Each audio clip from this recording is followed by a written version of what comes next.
Hello, everyone. In light of the release of Wicked for Good, I wanted to return to Oz, but not the glittering Technicolor world you may remember. No, today we're stepping back into the shadow of Oz, into the real world tragedy that quietly shaped everything that came after it. I've already covered Disney's 1985 Horror Fest Return to Oz, the notorious accidents on the set of 1939's The Wizard of Oz, and the mishaps surrounding the stage production of Wicked itself. So you may be wondering, what horrors are left in Oz for me to cover? Well, to find them, you don't look toward Hollywood or any Broadway stage. You simply look at the man who started it all, L. Frank Baum. Most people know The Wizard of Oz, but not the man behind it, nor the grief that carved itself into his work like initials scratched into an old gravestone. His influence still radiates through Wicked. Elphaba's very name is derived from L. Frank Baum's name. The silver shoes from Baum's novel return in Wicked. Whereas in previous iterations of the World of Oz, including Return to Oz, ruby slippers were used instead, which were invented in the famous 1939 movie. Even Elphaba's dedication to freeing the oppressed animals of Oz echoes the work of Baum's mother-in-law, the suffragette Matilda Joslyn Gage, who worked directly with Susan B. Anthony. But the darkest part of Baum's legacy is not political. It is not magical.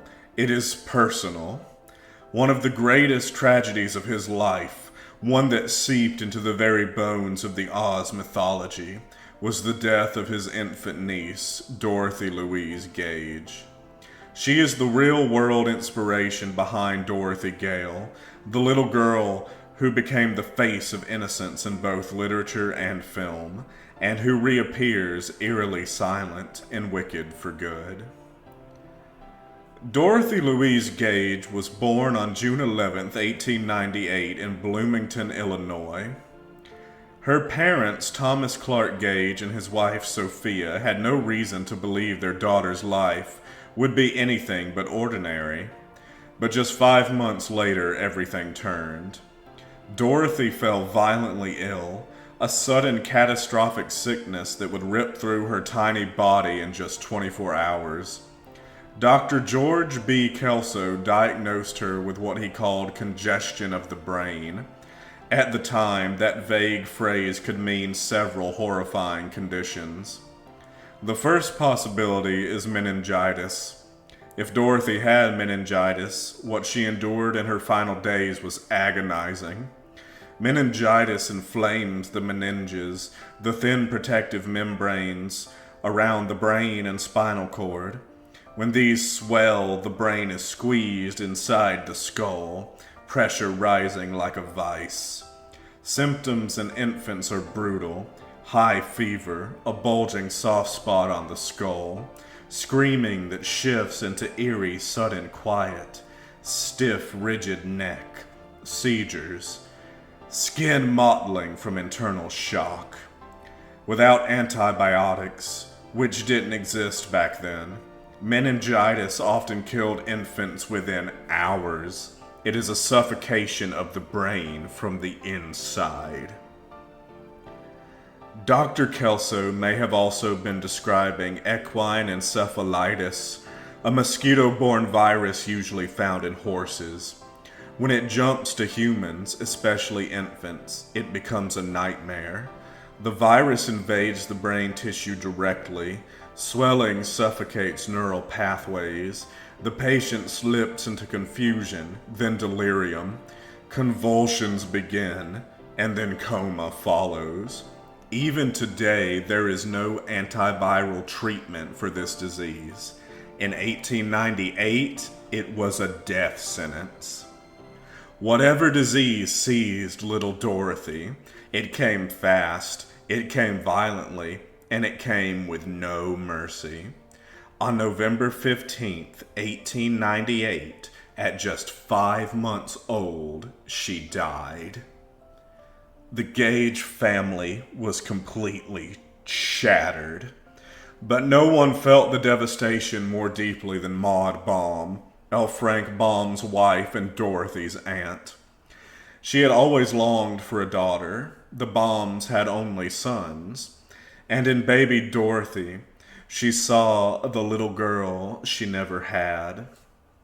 It is no coincidence, then, that Dorothy Gale in The Wizard of Oz has an Aunt Em.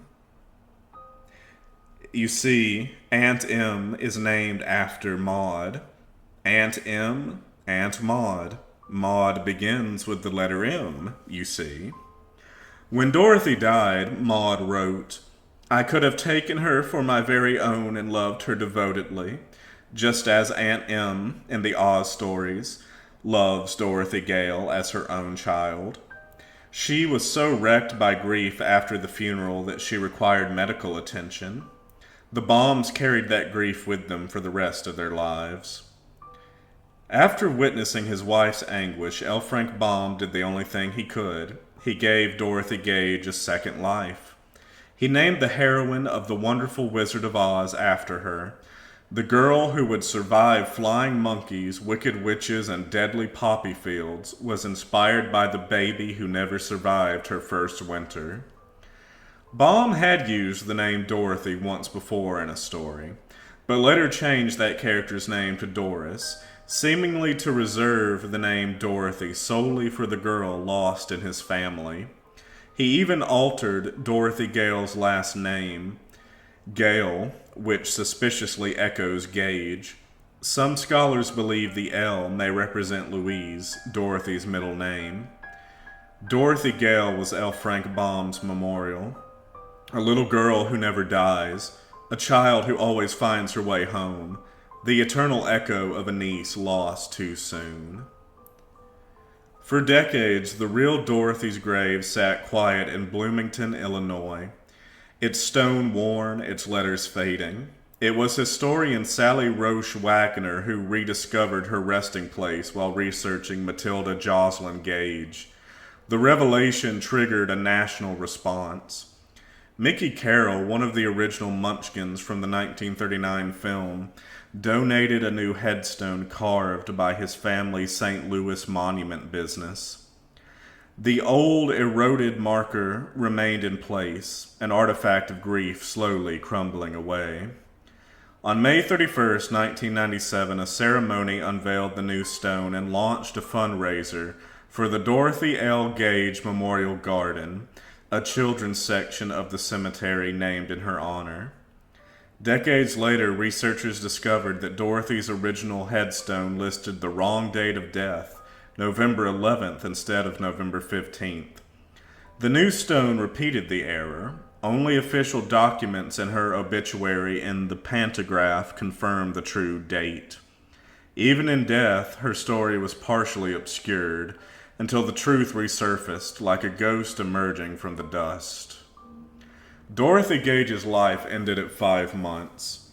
Judy Garland, who played Dorothy in the famous 1939 film, also had a life that was cut short. She died at 47. Two Dorothys, one real, one immortal, both claimed far too early. One taken by disease, the other by the crushing weight of the Hollywood machine that made her famous.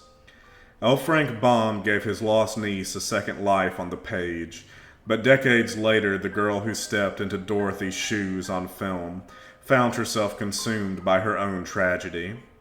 In a way, Oz began with the death of a Dorothy, and it became iconic through the death of another.